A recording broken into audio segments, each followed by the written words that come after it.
and welcome to an hour of minestrone soup. It's all the juiciest bits from my last series. Now, choosing which parts to put in was actually surprisingly easy. We just got a pasta jar, and I put some hairspray in there, shoved all 10 programmes in, and then put it on the hob. Obviously, some of it got shredded, but luckily we've ended up with Will Carling talking about Princess Diana, we've got Eddie Irvine talking about women, and Jermaine Greer talking about men. Then there was the bit when I lost an arm wrestle to Boris Johnson. I campaigned fairly vigorously for that to be put in a microwave oven and destroyed, but I was overruled, so it's in, along with the bit where Vinnie Jones invites me to his local pub on a Sunday for a fight. Apart from that, it's the usual stuff. Someone comes on, says something, I argue with them, then I blow up a vegetable, abuse Mr. Prescott, and say something unkind about the Americans. I hope you enjoy it. I've got a flat which overlooks the Harbour Club. Now, I used to see you going in the morning. This wasn't reading about it, and then you'd see Diana going in. What was happening behind the closed doors? Well, it was a secret tryst in front of about 300 people. Yeah, not me. I couldn't see. We would have come out and had a cup of coffee and just in the car park. Well, why didn't you? Well, we didn't know you had the flat there. Obviously, otherwise I would have said, you know. So what was going on? Jeremy's up there. I don't know what he's doing. Well, if I oh, he's finished.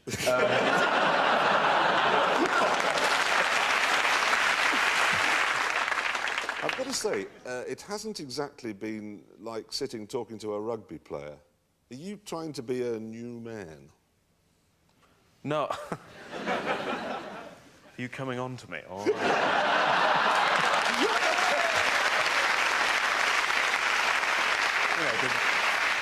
do it afterwards. I get shy. No, I'm not. No, but I've never been. I think that's half my problem is I've never been a rugger bugger. I love playing rugby, you know, and I do, and I love part of it. But then I would never sit around in a bar with a blazer, you know, sort of with a beer saying, "Do you know who I am or who I was?" And they go, "No," and I don't care either. You are far too rich, all of you, aren't you? I tell you what, the wages are going to change now. In the next 4 years, 5 years, the wages are going to go through the roof, which is great.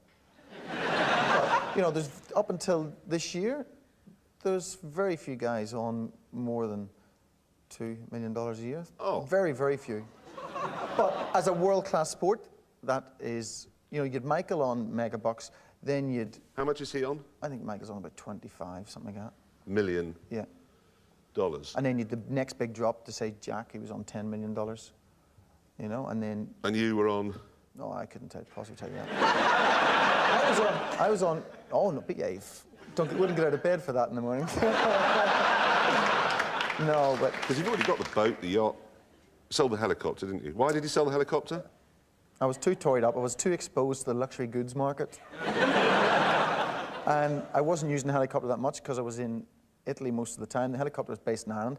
I sold it to the guy who works for me, Alan, who flies the jet as well. How old are you again? Huh? How old are you again? I'm a lot older than I look. It's just sitting there, I'm just quite cross with you, that's all. You know. How many women have you slept with? I don't know. You don't know? I don't count. What's your fastest ever chat-up line? When you're famous, as you probably know, although you're very ugly, so it might be more difficult for you.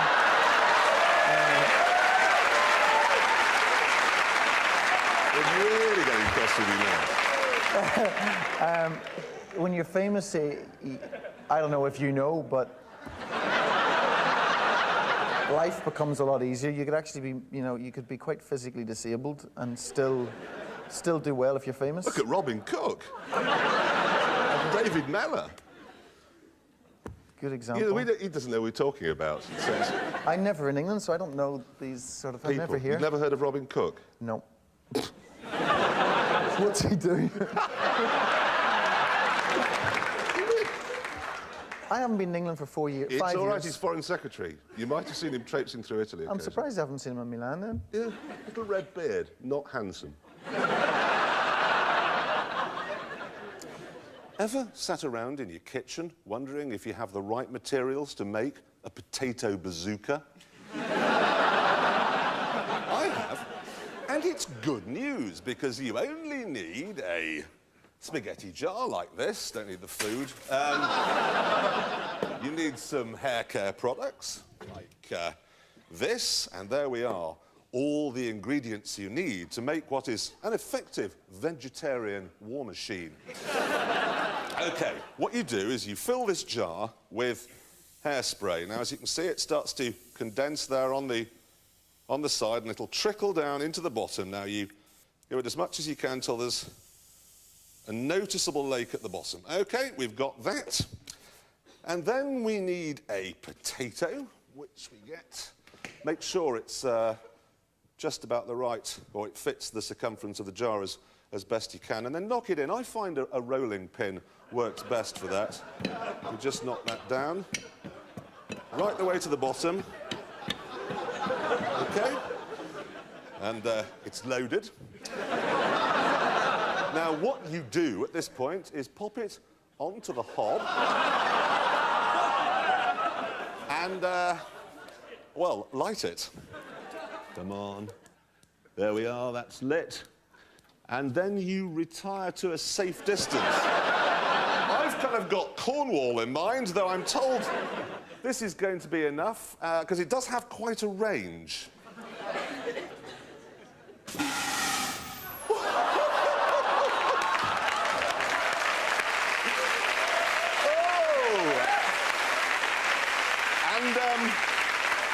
Who'd like to see that again in slow motion? Run it again. Come on, let's see it again. Look at it. That's just the best thing ever. The average woman sits in her car at this sort of level in relation to the windows, you know. She doesn't know how long it is in front, how far it extends behind. And as for the sides, when she comes to something which is slightly narrow, she goes a fit of the willies. Everybody else must pass me. I'm not going past them. Statistically, Which is why they're so dangerous in Range Rovers.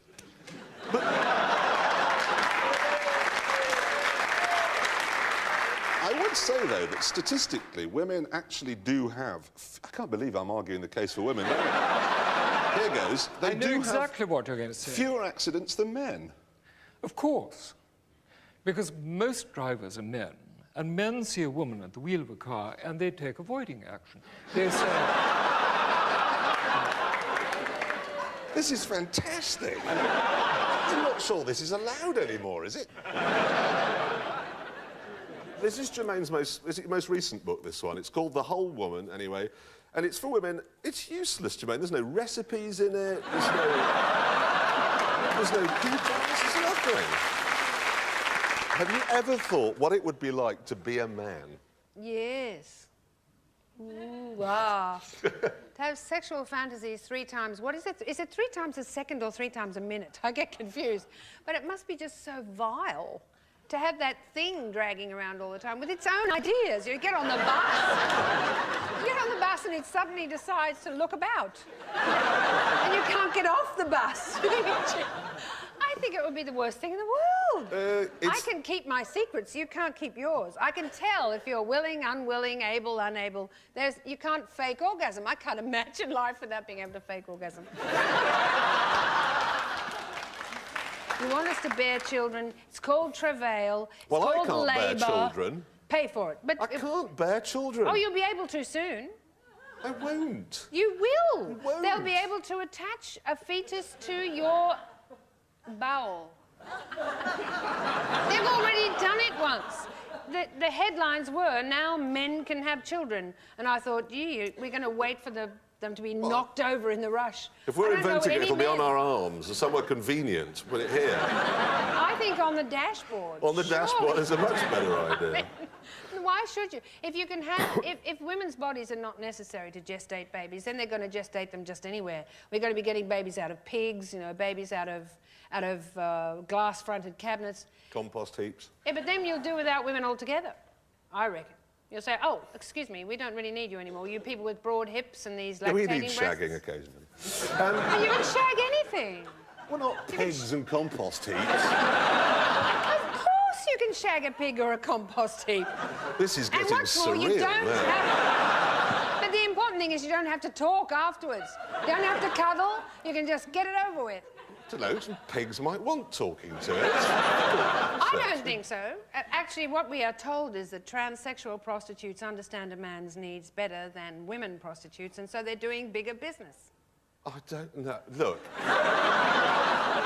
Haven't you looked in your local phone box lately? Haven't you seen who's There are no numbers are in there? transsexuals in Chipping Norton, right? That's just a fact. They just aren't any. Let's move on. Your breasts. On to a more serious subject. Yeah. With a bit more depth, yes. Are they real? Are they real? They most certainly are real, yes. I mean, I don't take them off and put them in a jar at bed at night. So that's all yours? No, I must admit, they sort of sprung at 16 and then I had them souped up about 4 or 5 years ago, so, yes. But they will feed my children, which is what they're meant to do. Mm-hmm. And that's all they're meant to do. And they'll be very healthy children. Very well fed. You know what fascinates me? Well, they'll be fed on silicon. No, they won't. Mammary glands are placed above that, you see. That's the implant's put beneath that, so it doesn't affect everything else. What do they feel like, you know? You're not going to find out. That's where that's going, isn't it? Well, no. You'll have to just take my word on that. Take Wayne's word for it. They feel very nice, thank you. I was kind of rather hoping he'd say... I'm sorry, it's not going to happen. I don't really know what to say now. I don't know, unless maybe, you know, we could do a mutual feeling thing. But no, let's not go there.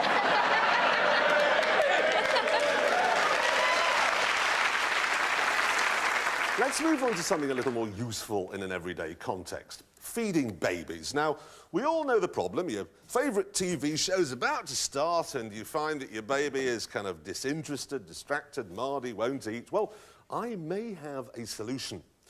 What you need is a simple party popper, such as you'd get at any joke shop. Now, you take out a little cardboard base and discard the streamers, which you don't need, then simply fill it instead with whatever it is that your baby happens to like. I mean, I've got here some tender chicken with carrot. So we get that filled up like so, that'll do. And then we must remember to put the cardboard back in, OK? And we just take aim and...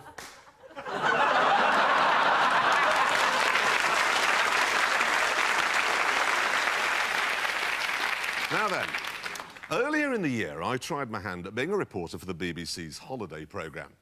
They sent me to Namibia, which is a former German colony on the west coast of Africa. And to be honest, my report really wasn't very good. You see, I recorded this bit where I said that no Nazis had run away there after the war. I said I'd been assured of this by a Mr. Adolf Hilter, who runs a post office on Bismarckstrasse. And not to put too fine a point on it, the director went nuts. He explained that so far as the holiday programme is concerned, Hitler never existed. And not only that, no one's ever been shot in Miami, there's no such thing as typhoid, and there are no turds at all in the Mediterranean. No, none. You see, you don't talk about unpleasantness on BBC One at 7 o'clock. What you talk about instead is things like ancient myth and legend. Nearby Gubbio is medieval, down to the stories which accompany its stones. They say if you walk around the Fontana dei Matti, the Fountain of the Mad, 3 times, you go mad. OK, basic rules then. You use music, you talk about legend a lot, and no matter where you get sent, be nice about it. So bearing all that in mind, I thought I'd try this holiday presenter lark again. And this is what I came up with. If there is a heaven on earth, this is it. Rotherham.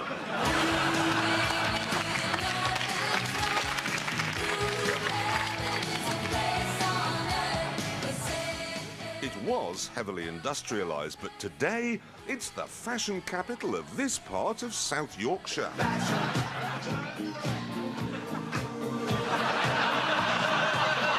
I spent an hour or two in the market checking out the bargains.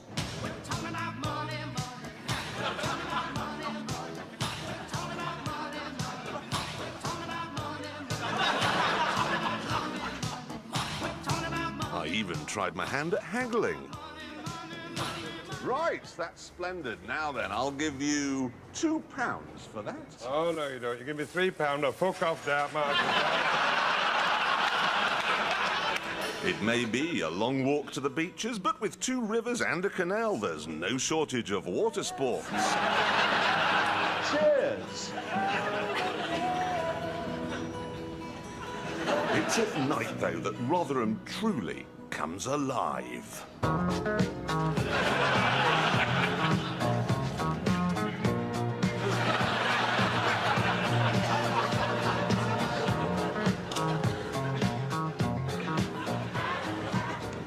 Yeah, tough.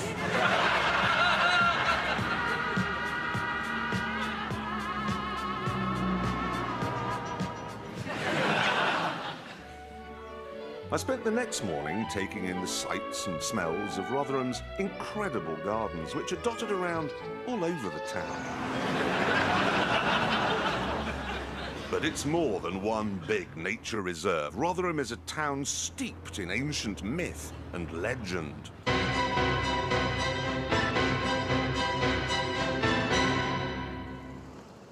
Local folklore has it that if you drive round this roundabout often enough, you'll run out of petrol.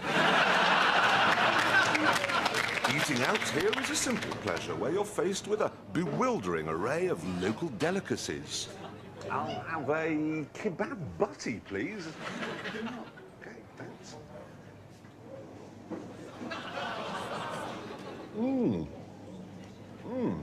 That's gorgeous.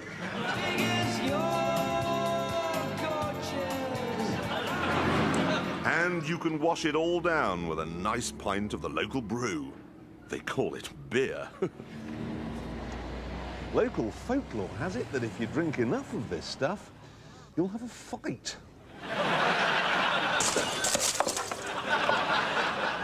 My bet is you'll want to come back to Rotherham time after time.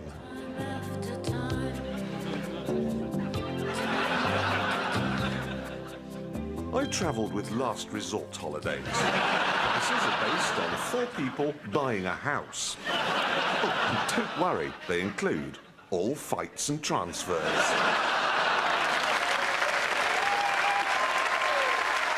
This is the thing, Terry. Only this week, the MP for Rotherham took umbrage at something I said last week and has said in a press release, which has been quoted in a lot of newspapers, that Jeremy Clarkson is a patronising, self-important, snide, two-faced, self-hating, arrogant waste of an NUJ card, if he has one.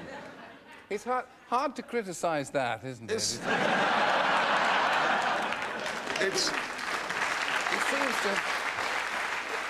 He seems to have got to the nub of it there. But, I mean, you haven't had a bomb threat, have you? Have you had a bomb threat? Certainly have. A bomb was sent to Broadcasting House. What for? By this... Someone who didn't like your record? A Unabomber sent this bomb to Broadcasting House, and, of course, the BBC, in its usually calm and collected way, panicked and phoned everybody, and the police blocked the traffic from Broadcasting House all the way to Oxford Circus. London came to a halt. And I was on my holidays. You're not up with Teflon Tony, are you? We are Tony's people. And whether you like I am it or not one Jeremy, of Tony's people. You He's are a one of tosser, and I hate it.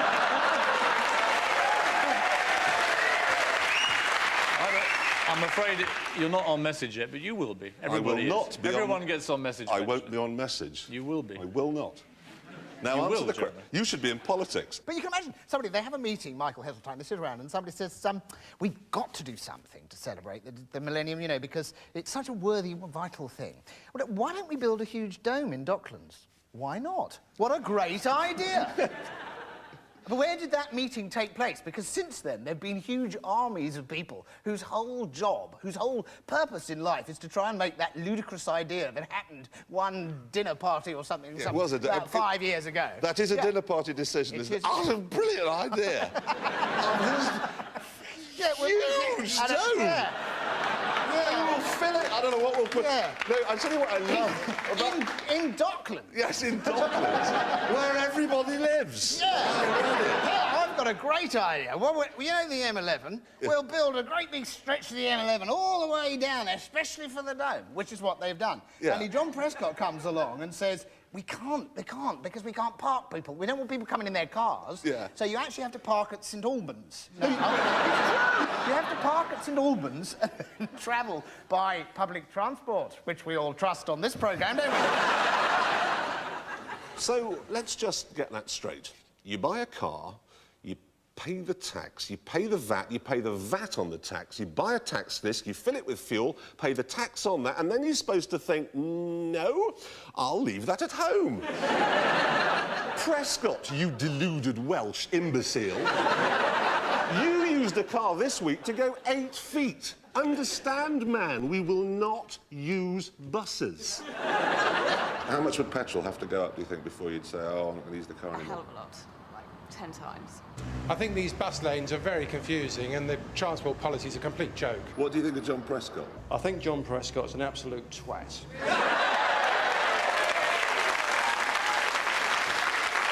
Oh, gonna have him round for dinner.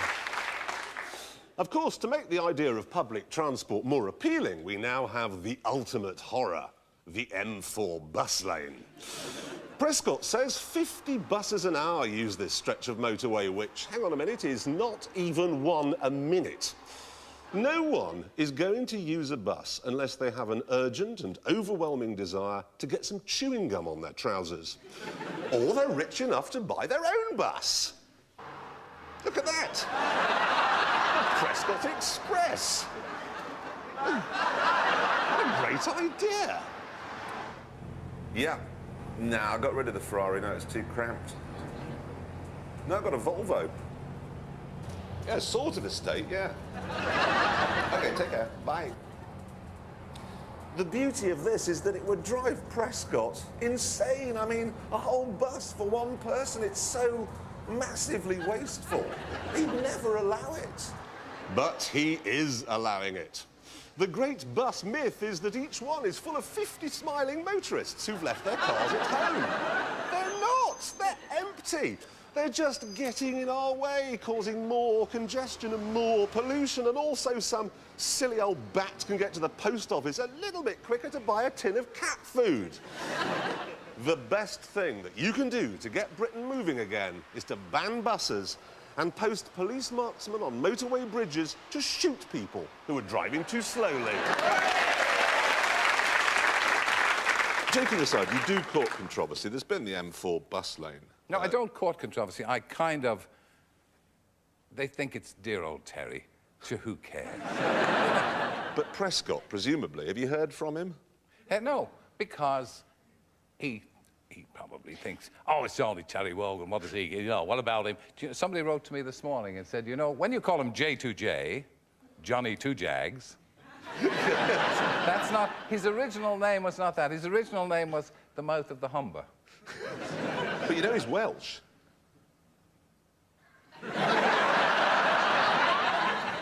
He was born in Prestatyn. What you gonna do? Well, I know what you're going to do. What's you going to do? No, that bus lane. Come on. You know, I travel in on the M4 every morning, and this will be of tremendous interest to everybody living on the line north, drawn from St Albans to the Wash. But we go down the M4, and the bus lane never has a bus on. I've never seen a bus on it. I once drove a bus down it, but that's been it. Yeah. I've seen 2 taxis and an empty bus. And it's on the outside lane. Now, if you're going to have a bus lane, wouldn't you have it on the inside? Wouldn't you have bus stops where people could put their hand up on the hard shoulder? It's another world. It is. It's Mr. Prescott's world. It is. Old John Fatty Two Jags, I think you call him. Yeah. Chopper. Sure. He uses a helicopter a lot. Oh, I these see. days. Thank goodness. I thought you were passing him a compliment there.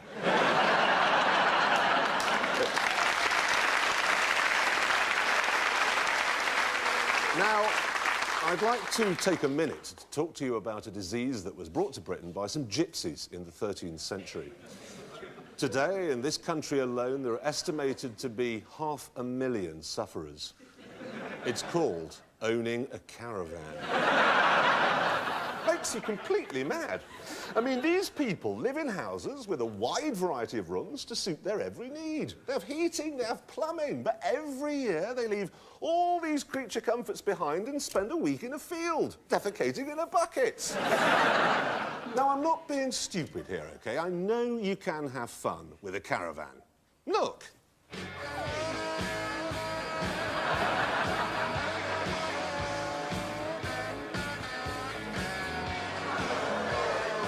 The thing is that caravanners wouldn't be such a nuisance if they drove like this. But they don't, do they? It's hard to see what the problem is, really. I mean, I'm towing a caravan now, and the road's completely empty. I haven't seen another car for hours. That's because I'm suffering from owning a caravan. I haven't looked in my rear-view mirror for a year. Look at that queue! I'm just pottering along, looking for somewhere nice to park up for the night.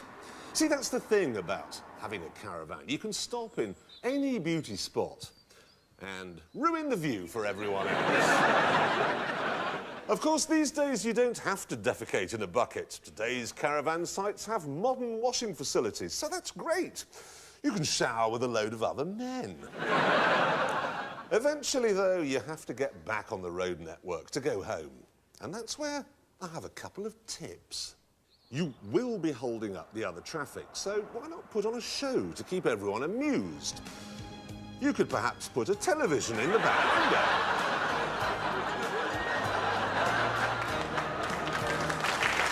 Or, better still, get your teenage daughter to do some work for a change.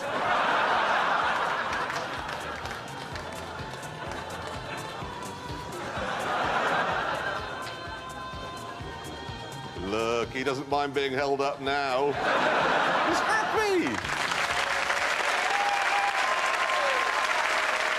So what was the moment, then, when you think you became an it girl? I think, well, I know that was when I did the cover of Tatler in '97, of which that was something they created. They called it The It Girls, Normandy and I on the cover of Tatler. And it was a whole sort of, it just took off, didn't it? Did it? Who's Normandy? Well, it was a place. Who is Normandy? Well, Normandy was on the cover of Tatler. That was when the whole Well, thing you were started. in Normandy? No, Di, you know exactly what I'm talking about. Normandy is. Well, have you done your research? Yes, on you, not on Normandy. Yes, well, have you done your research? OK, well, I was on the cover with another girl, and they said, these are the it girls of our time. OK. Talking of lovers... Oh, God. You've just had a really wild time. I know, the love rat. Was he? He wasn't quite what he presented to be. But you got engaged to him. I know. In what, 20 minutes? Well, Jeremy, it was you quick. may laugh, but I had just come out of a clinic, and I had a great big hole there saying I'm feeling empty, and I feel, you know, that he came at a perfect time, and, well, I'm not going to say he filled the hole, because that sounds disgusting, but he did.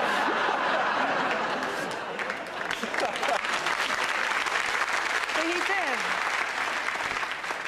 He filled the void. Which is now empty again. Which is, no, there was a big gap, and... Oh, well, you know. I'm trying to be really dignified. It's the first time I've done anything since Frank Skinner. I come on here and I say... You once planted a story that said that Derek Hatton, he of the... Militant tendency and now talk radio, yeah. Scouser man, was going out with a girl, actually an old girlfriend of mine, which I knew to be rubbish. Right, so did I. What? So did I. You knew it was wrong? I knew that they were... I mean, I knew that they would be seeing each other. But they never did. They did see each other. Yes, they saw each other in I've Xenon, seen... which was a nightclub that were paying me fortunes to do their PR, and it was a front page on one of the national papers a few days later. OK, what I did was to put the ingredients together, bring it to the attention of the editor, They go along and then they do their own thing. But total you're telling rubbish. me that you're making these stories up? Absolutely, and have done for years and years and years. But you see, So Jeremy... David Copperfield and Claudia Schiffer, they never did... Well, no, all I would say, having seen David and Claudia together, is that David and Claudia are very much in love. David with David and Claudia with Claudia. So how do we know, then, when we read a Max Clifford story, whether it's true or utter rubbish? OK, if it's showbiz, if it's film stars, romances, you know, I'm representing a lot of major American stars over the years and created, you know, wild romance, wild relationship when they've been gay. Yeah. Because if the truth are out, they've been ruined. I mean, you know, go back a long, long time ago. Go back a long... Well, there's no point... Whoa, which one of these Jeremy, big American is gay? I've heard that you know. Are we talking Hamster Man here? Oh, no. Yeah, Freddie Starr is a long way from being a major Not Hollywood that star. Hamster Man, the other one with No, I the don't think that hamster. was a hamster. No, I don't think that was a hamster. gerbil? Well, if you tell me, I'm sure you'd be better equipped to know that than I would. How big a deal is it to be a Formula One driver for Ferrari in Italy? It's only a big deal if you're doing well. You know, I'm lucky that I had 1 year of mega stardom in Italy, and now hopefully it'll die down a little bit. And it's great for getting into restaurants, nightclubs, and Is it like a get-out-of-jail-free card as well? Yeah. You really can't. The police just will let you off any... I remember once I just bought a Lancia Delta Integrale. It was the first one I ever had. Of course, just took it out and immediately, like, they're a fantastic car. And obviously I was playing with it and seeing what it could do, and I didn't realise the police were behind me. And they were pushing like hell to keep up with me. And anyway, I backed off. Next thing, this police car came past me and sirens, arms out the window. You can imagine what irate Italian police are like. And they pulled me over and they bang on the windscreens of the car. You see the two of them bang on the windscreen of my car, and then they go...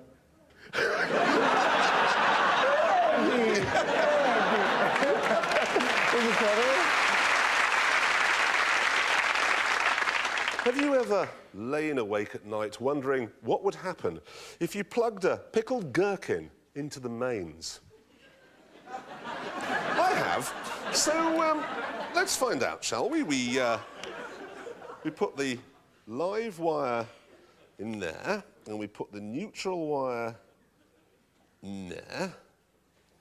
So I'll just get this arranged properly, OK? And then we are going to hit it with 240 of Her Majesty's finest volts. Look at it! That's just amazing! Coming soon to the Ann Summers Winter Collection. OK, like in the last series, we'll be looking each week at a different country. And this week, it is Iceland. 2 million years ago, it didn't even exist, but then the North American continental... What's that doing here? Let's have America on this one.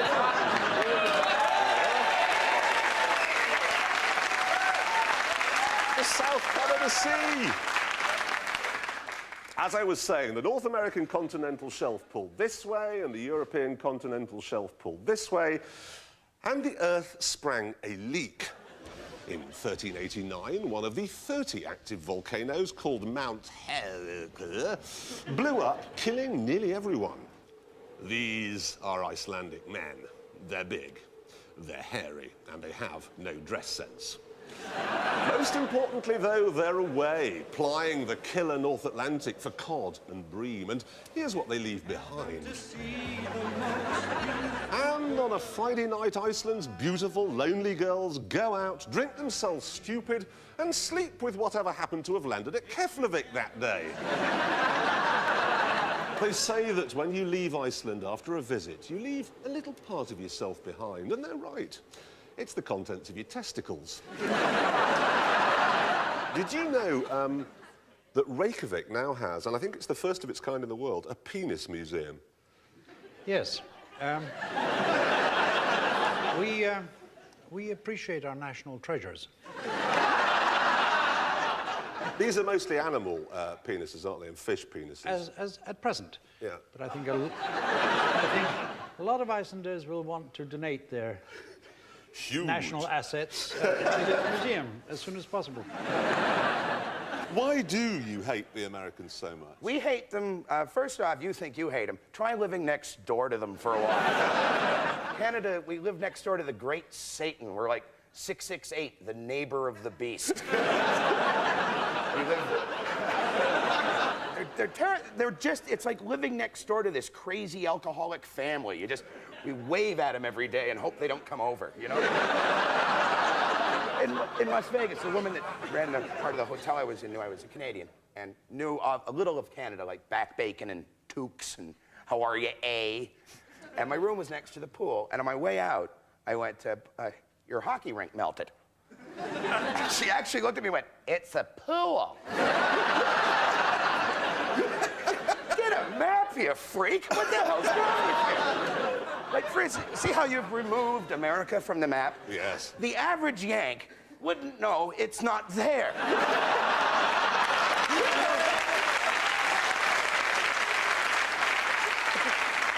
Americans, honestly, Americans would just assume we must be the big one on that side. I can see my house from here. And you have a border with them. Next to America, in the snow, amongst the French. So if I say it's nice to be here.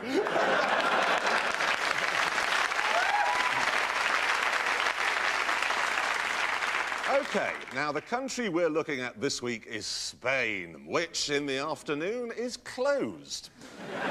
This is because the Spanish like to go for a nap.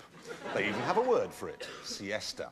And a word, too, for all the things they're going to do tomorrow, mañana. Of course, we have two words for this sort of thing, too. Lazy and bastard. Now, it costs Britain roughly £1 billion a year to be in the EU. We give them £6 billion, we get about £5 billion in subsidies. Now, the Spanish do things rather differently. They pay £3.7 billion to be in the EU and take £7.8 billion in subsidies. A net profit, then, of 4.1 billion quid.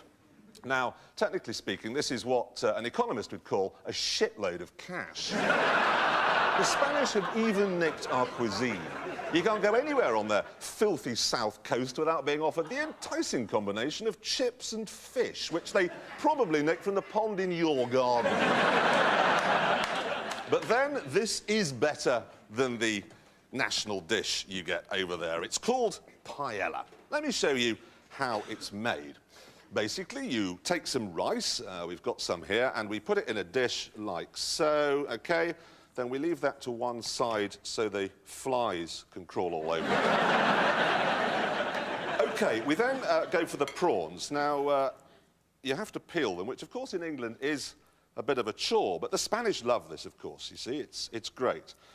They're a race, remember, who like to poke holes in bulls and torture donkeys. And remember, Drop the Dead Donkey over there's a game show. So they pull its legs off, you know, rip its eyes out. They enjoy it very much. Right, so we've got the prawns like this. Now, we must make sure the middle bits don't go in. There we go. Shells go in like that. Good meat there. I'm only halfway through. Next we take an egg. Like that. And then we garnish it, really, with whatever you can find, really, in your waste bin.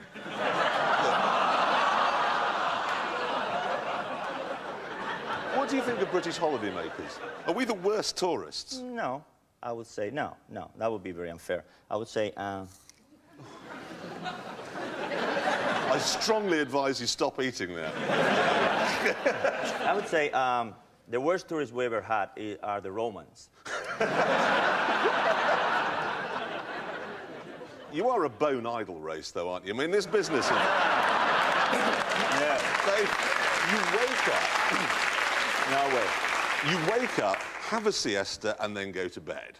Yeah. Wake up, have a breakfast, go to work, have a lunch, that is like 2 hours lunch, with a bottle of wine, maybe 2 courses of, you know, alcohol, and then who wants to go to work, you know?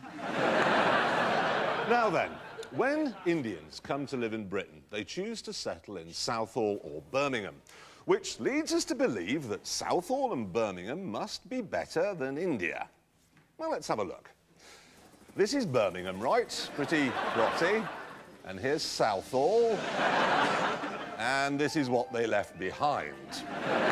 The highway code over there contains just one piece of advice. Look out. Now, part of the problem is that Hindus believe in fatalism, that whatever will be, will be.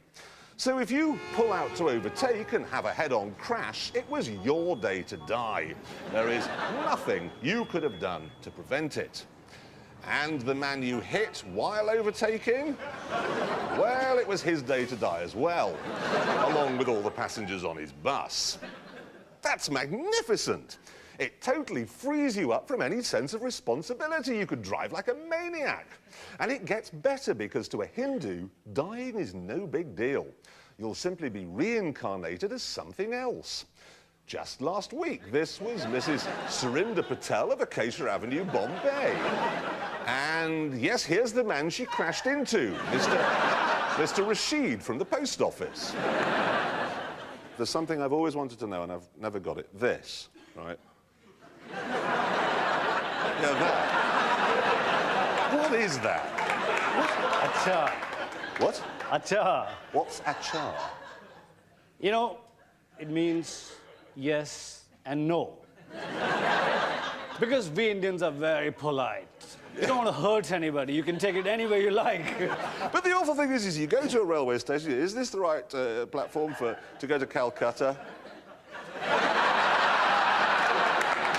Well, what does it mean? Well, it means if you're looking for this train, it could be here. If you're looking for the other train, it may not be here. There now follows a public information film on behalf of common sense. This simple and rather boring story about a simple and rather boring man begins 38 years ago in the picturesque Devon countryside. Born into an equestrian family, he was sent to an agreeable prep school and then to a public school famous for the sporting prowess of its students.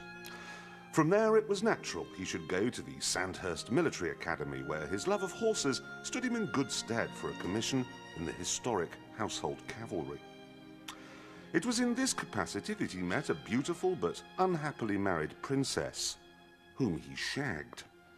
And there you are, the life of James Hewitt. Now you don't need to buy his tawdry little book. So what do you reckon to James Hewitt, then? Everyone makes their own decisions in life, don't they? And I don't necessarily agree with what some people do, and but you know that's their choice, and that was his choice. So you don't think he's a wanker?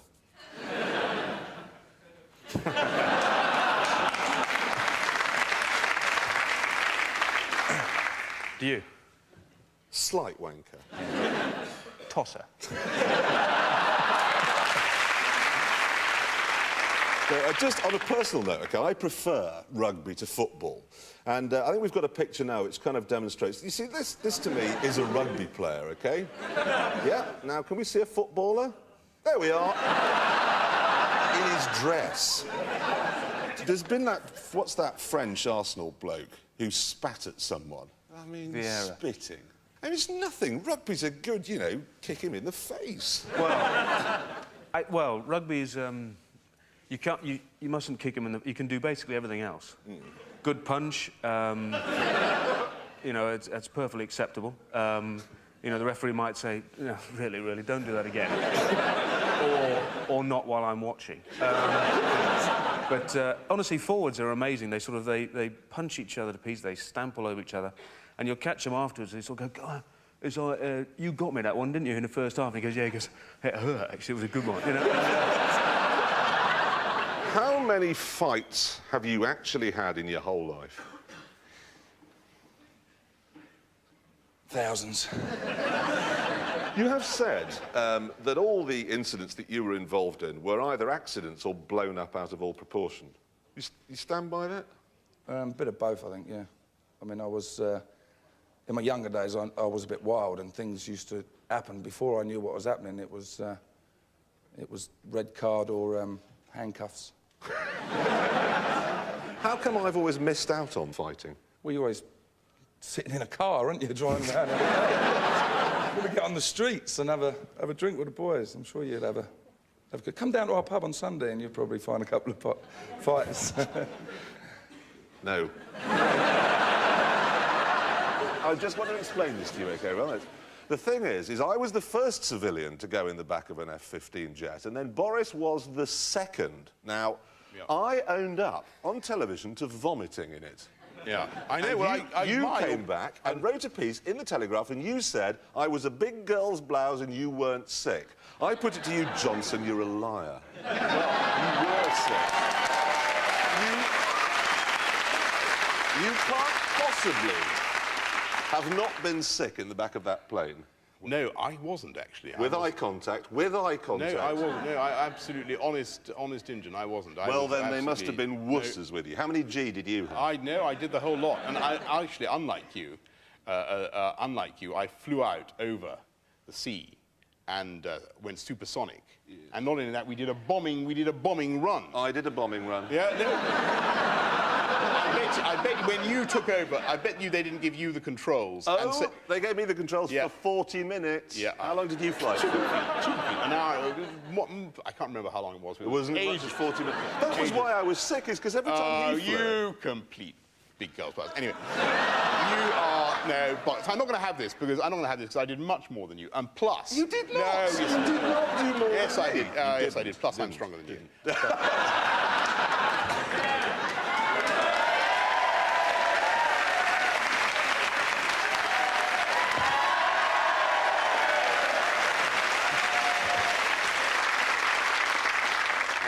Jeremy, I really don't. I mean, I don't in any way want to, take your achievement away from you. You were the first chap in the plane. And the best. Yeah, well, you did jolly well. You did jolly well.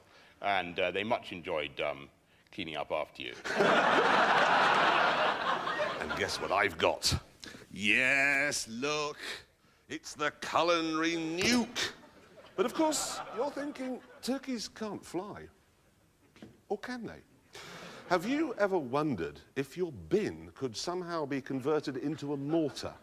I have. So, let's find out, shall we? Here is the bin, into which we must put, really, a great deal of hairspray. I do suggest you go for 2 cans on this occasion, and you don't want a puddle in there so much as a sort of reservoir, really. I think that's probably about enough. Good. Now, we must insert the turkey. In you go, stop protesting. And then we're going to have to put it on the hob like so. Because I want to point it at that television, which I think is about right there, showing a period drama look. Won't be for much longer. Now, to stop it rolling over when the explosion takes place, we'll put some bananas in, like this.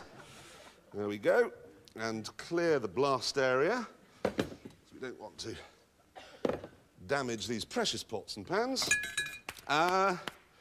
Right, I think now we just simply turn on the gas and retire to a safe distance.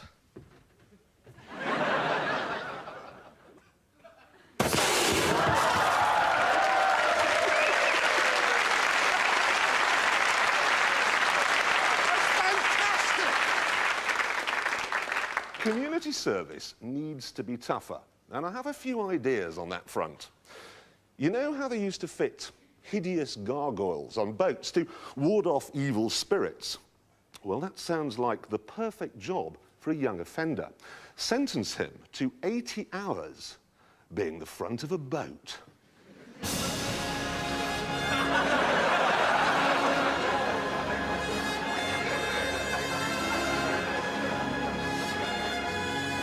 Or what about turning joyriders into human car alarms.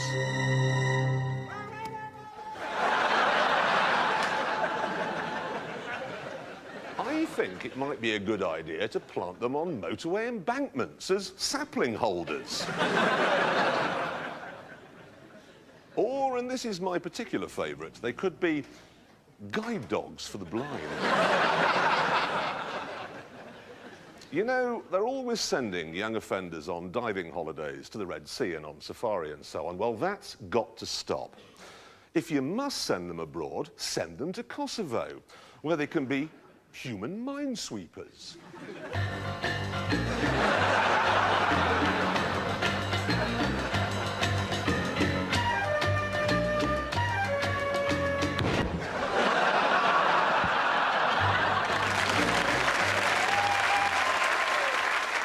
Most programmes these days, including this one, are being broadcast in widescreen.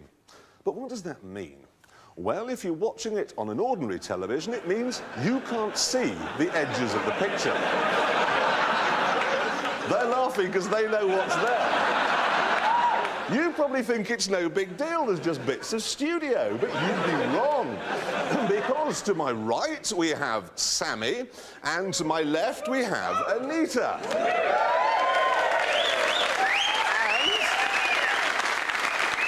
What they're going to do now is take all their clothes off. Away you go, girls. Stunned silence. Now, you can perhaps see the odd glimpse of elbow and shoulder, maybe even a hint of bottom.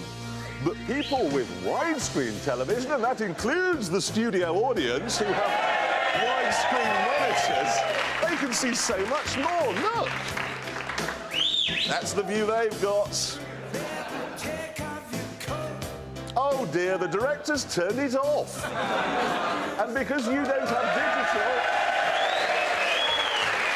you can't get it back, which is a pity because this is very good, isn't it? And this is nothing. You should see what goes on at the edges of the Antiques Roadshow.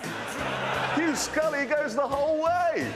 But, well, we don't. We know the bounds of public taste and decency, so we're going to stop it there. Thanks, girls. It's all such rubbish compared to what I had when I was growing up. I mean, I've got here a record player, OK, which you probably won't remember. It was in the days we had vinyl, and on it... They're called decks these days. Decks. Well, it's a record player. And on it, we've got the best of a band called Curved Air. Are you familiar with Curved Air? No. Just listen to this, OK? OK. Ready? Now, this is music. Jeremy's bollocks.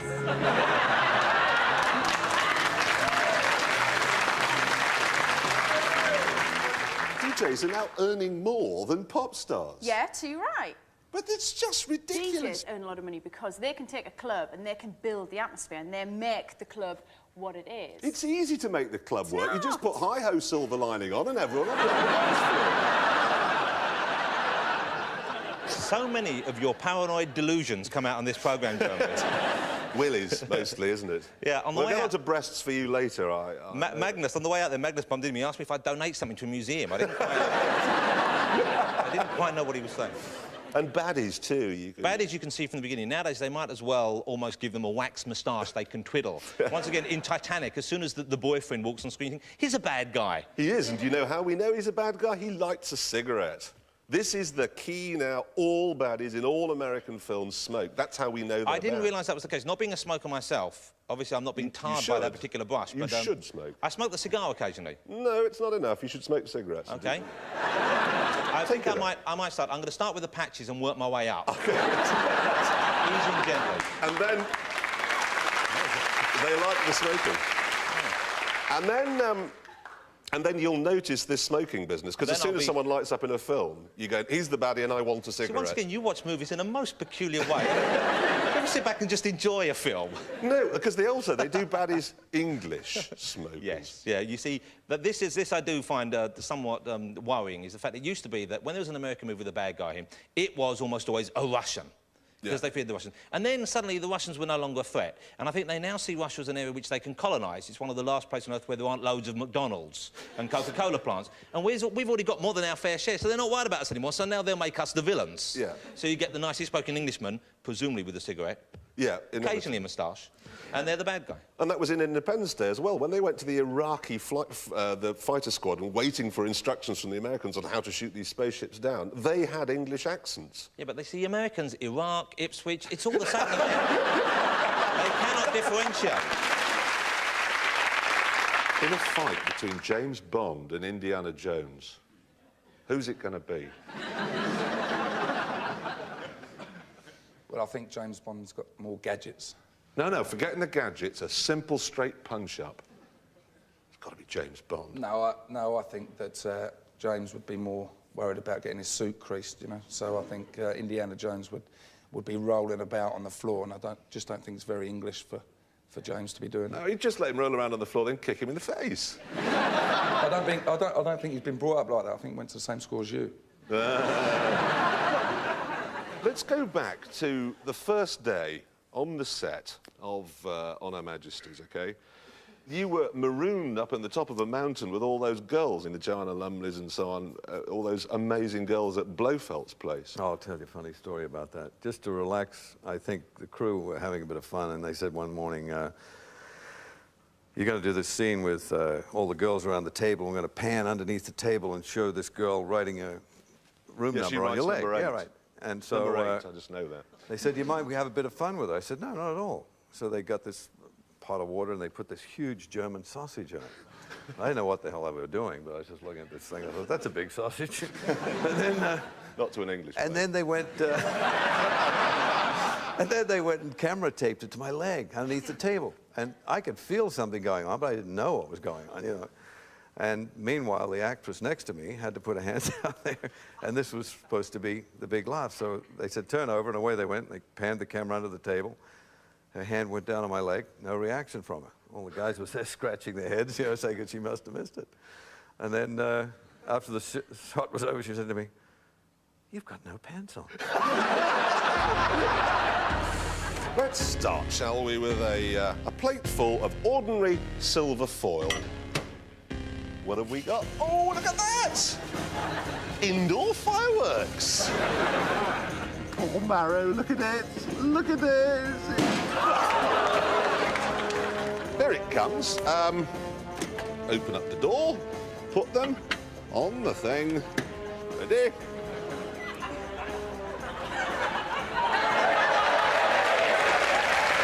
Absolutely fantastic. It's all on fire. We pour it onto our cheese and onto our bread, and then we light it.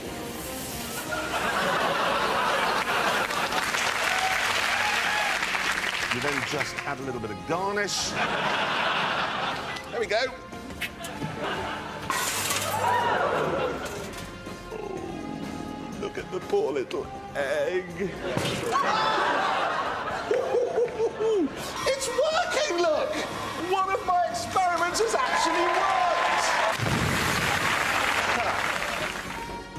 Oh, marvellous! There we go.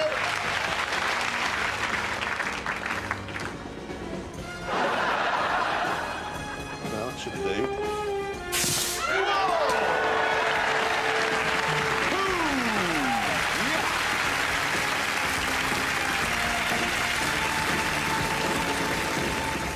Next tonight on BBC Two, a voyeuristic sci-fi thriller.